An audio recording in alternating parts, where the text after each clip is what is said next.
Assalamualaikum warahmatullahi wabarakatuh. Saya Anu Ulwiyah dari Universitas Islam Negeri Sultan Maulana Hasanuddin Banten, Fakultas Tarbiyah dan Keguruan, jurusan Pendidikan Agama Islam, kelas D semester 6. Pada kesempatan kali ini, saya akan menelaah pemetaan kompetensi atau kompetensi mapping atau scanning mata pelajaran Sejarah Kebudayaan Islam Madrasah Tsanawiyah kelas 9 semester 1.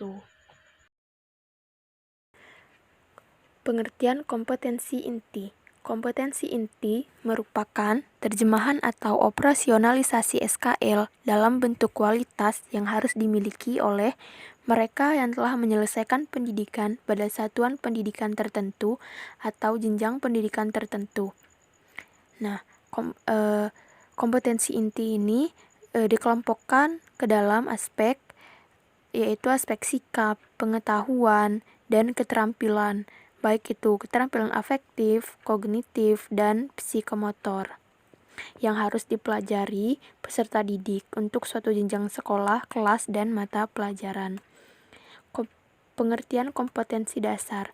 Kompetensi dasar merupakan kompetensi setiap mata pelajaran untuk setiap kelas yang diturunkan dari kompetensi inti. Kompetensi dasar adalah konten atau kompetensi yang terdiri atas sikap, pengetahuan, dan keterampilan yang bersumber pada kompetensi inti yang harus dikuasai oleh peserta didik. Selanjutnya, pengertian indikator. Indikator adalah karakteristik, ciri-ciri, tanda-tanda, perbuatan, atau respon yang harus dapat dilakukan atau ditampilkan oleh siswa untuk menunjukkan bahwa siswa itu telah memiliki kemampuan dasar atau kompetensi dasar tertentu. Nah, dalam mata pelajaran Sejarah Kebudayaan Islam Madrasah Tsanawiyah kelas 9 semester 1 terdapat kompetensi dasar, yaitu berkomitmen, selalu tekun, gigih dalam belajar, dan mensyiarkan Islam sebagaimana yang dilakukan oleh para penyebar agama. Dan indikatornya yaitu menunjukkan sikap untuk selalu tekun, gigih dalam belajar, dan mensyiarkan Islam sebagaimana yang dilakukan oleh para penyebar agama Islam di Indonesia.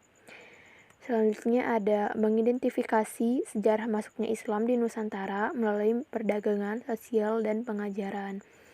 Dan masih banyak indikator-indikator lainnya. Nah, dalam pelajaran Sejarah Kebudayaan Islam kelas 9 semester 1 bab 1 tentang indahnya Islam Nusantara. Bab ini menjelaskan bagaimana masuknya Islam di Indonesia yang dipelopori oleh pedagang-pedagang yang berasal dari Gujarat dan India. Nah, proses perkembangan Islam. Nah, di bab ini dijelaskan juga bagaimana proses perkembangan Islam di Indonesia sendiri, di mana proses perkembangan Islam di Indonesia ini tidak dilakukan dengan kekerasan atau kekuatan militer, melainkan penyebaran Islam dilakukan secara damai melalui berbagai jalur seperti perdagangan, perkawinan, dan lain sebagainya. Nah, bab selanjutnya yaitu bab kedua. Nah, di bab ini akan membahas tentang semangatnya para tokoh kerajaan Islam di Nusantara. Nah, dalam bab ini akan dijelaskan tentang bagaimana kerajaan-kerajaan yang ada di Nusantara, baik seperti kerajaan Sumatera, kerajaan Jawa, kerajaan Maluku, dan lain sebagainya. Dalam penyebaran agama Islam tidak terlepas dari tokoh-tokoh terkemuka yang sangat banyak. Nah, dalam bab 3 ini akan membahas tentang tokoh-tokoh pejuang Islam di Nusantara. Di antaranya ada Wali Songo, Abdul Rauf Singkel, Muhammad Arsyad Al-Banjari, Kiai Haji Ahmad Dahlan, dan Kiai Haji Hashim Asy'ari.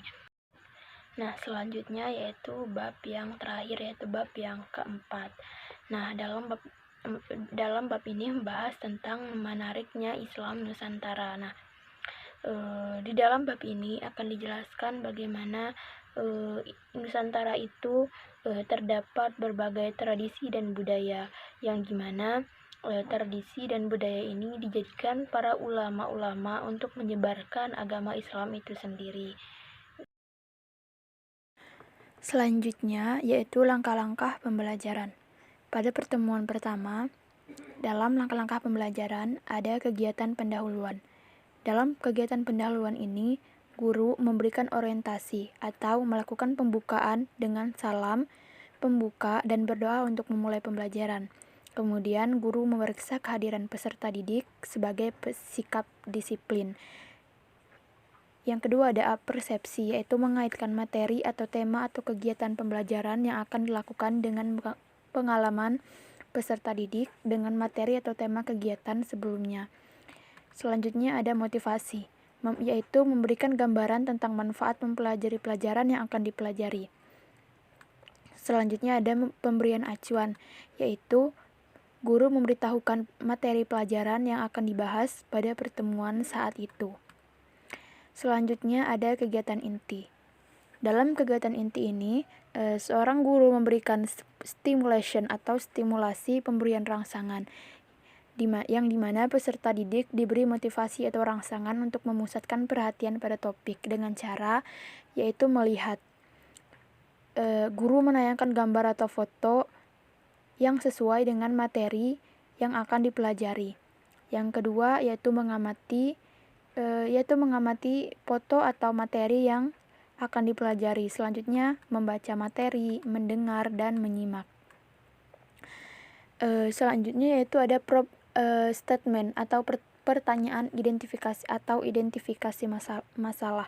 Nah, guru memberikan kesempatan pada peserta didik untuk mengidentifikasi sebanyak mungkin pertanyaan yang berkaitan dengan gambar yang disajikan dan akan dijawab melalui kegiatan berikutnya.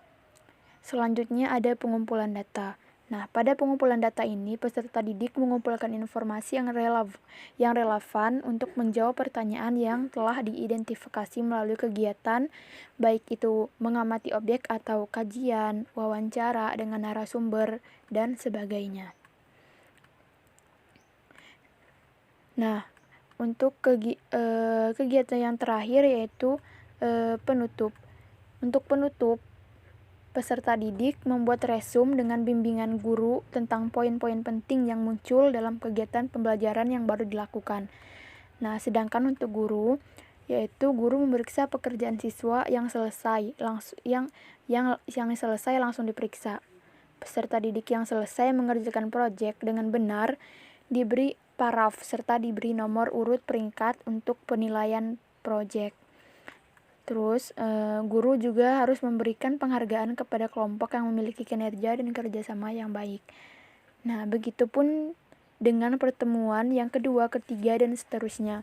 Untuk langkah-langkah sama saja dengan langkah yang pertama, akan tetapi untuk materinya disesuaikan dengan materi yang akan dipelajari. Dalam penyampaian materi, metode yang digunakan yaitu metode ceramah dan diskusi. Nah, untuk alat dan bahannya yaitu menggunakan penggaris, spidol, papan tulis, laptop, dan infokus slide presentasi atau PPT.